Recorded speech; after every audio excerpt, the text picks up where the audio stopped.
So hello guys welcome to my channel travel Nigam channel आपन स्वागत। मुझे आसी फतेगढ़ राम मंदिर जहाँकि गोटे पहाड़ ऊपर अवस्थित। यह भुवनेश्वर ठारू 65 किलोमीटर आउ खोर्धा ठारू 40 किलोमीटर बाट। आज मुझे देखिली कि मंदिर बहुत भीड़ अच्छी नुआ वर्ष पर बहुत भीड़। ये मंदिर रे खाली राम लक्ष्मण सीता खाली पूजा पाऊना ता सहित गणेशंकर मंदिर अच्छी, हनुमान मंदिर अच्छी, कार्तिकेय मंदिर अच्छी।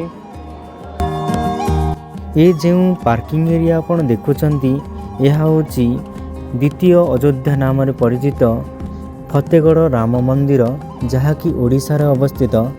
सही ठारे आज आमे पहुँची जाइछु। आज आमे एठारे श्री राम को दर्शन करिवु एवं एही मंदिर विषय जे कोनोसी तथ्य पाइबु सेटा आपनको जणेबु।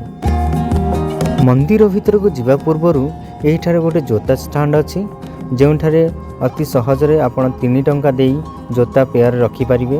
पर पर्सन 3 टंका लागे। नुआ वर्ष निमंते बहुत मात्रा रे पर्यटक आसुछंती।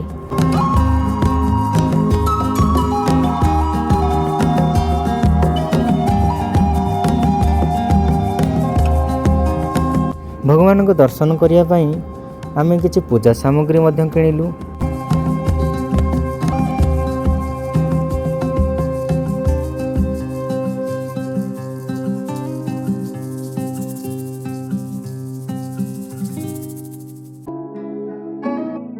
मंदिरर परिसर देखि आमे बहुत खुशी हो गलु।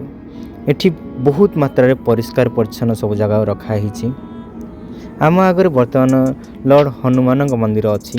मंदिर भीतर को आम धीरे धीरे प्रवेश करुछु। जय श्री राम। यही राम मंदिर विषय पदे यही मंदिर रे प्राण प्रतिष्ठा होता 22 जनवरी 2024 रे, जो दिन अयोध्या राम मंदिर रे मध्य प्राण प्रतिष्ठा होता। यही मंदिर निर्माण करने 150 जन वर्कर लगी। यही मंदिर निर्माण पाई 10 कोटी ऊर्ध्व खर्च होता। यही मंदिर परिसर लंबा होची 65 फुट, ओसार होची 35 फुट। एबे आमे नारायण का मंदिर आगर अच्छे।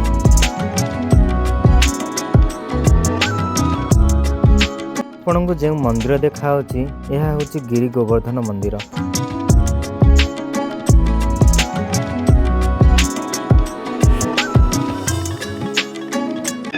रामचंद्र के रामचंद्र के रामचंद्र के।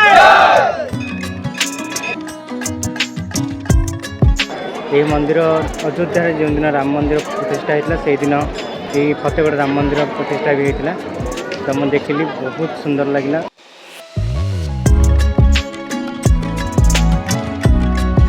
यही मंदिर हवा पूर्वर एठी गिरी गोवर्धन पूजा पाउथिले। जगन्नाथंकर नवकलेवर टाइम रे एही ठारू महानिंब गछ जाइथिला। एही मंदिर आरंभ करथिले चक्रधर प्रधान जे होचंती फतेगढ़ ग्रामर ग्रामवासी।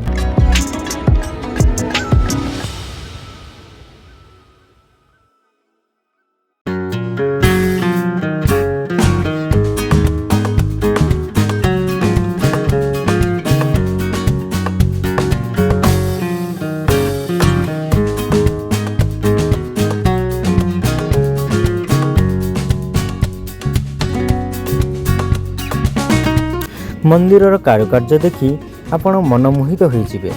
बहुत सुंदर कारुकार्य होइछि। पत्थरर कारुकार्य बहुत सुंदर और जीवंत भली लागुछि।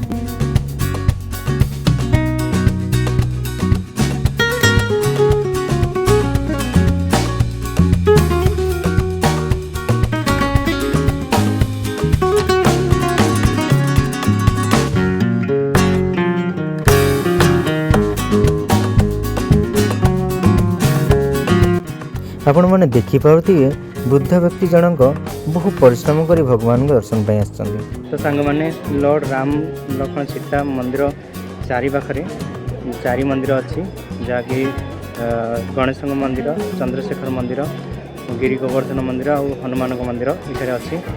यहाँ को तैयारी कराइला 10 कोटी अनुदान जहाँकि श्री राम सेवक ଅନୁଷ୍ଠାନ ତରଫରୁ ହୋଇଥିଲା, ଯାହାକି ଫତେଗଡ଼ ଆସୋସିଏସନ୍ ତରଫରୁ।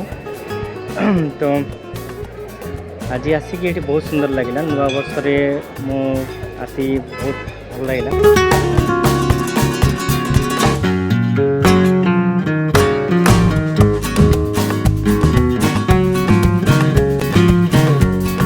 ये जो गछ देखुंट ये गछरे मानसिक पूर्ण पाई फिता बांधा जाए।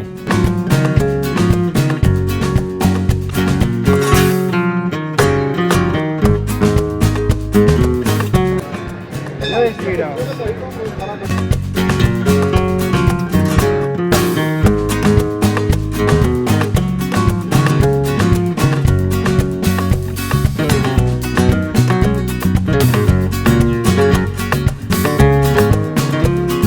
श्रीराम कहला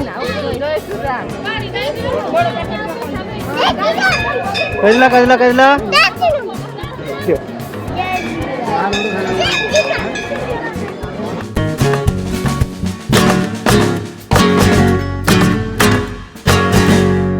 एबे मंदिर दर्शन पर आमे घर को बाहरिलु। संध्या टाइम हे आसलानी। पहाड़र उच्चतारू धीरे धीरे धीरे धीरे सावधान सहित तल को आसिया पड़े।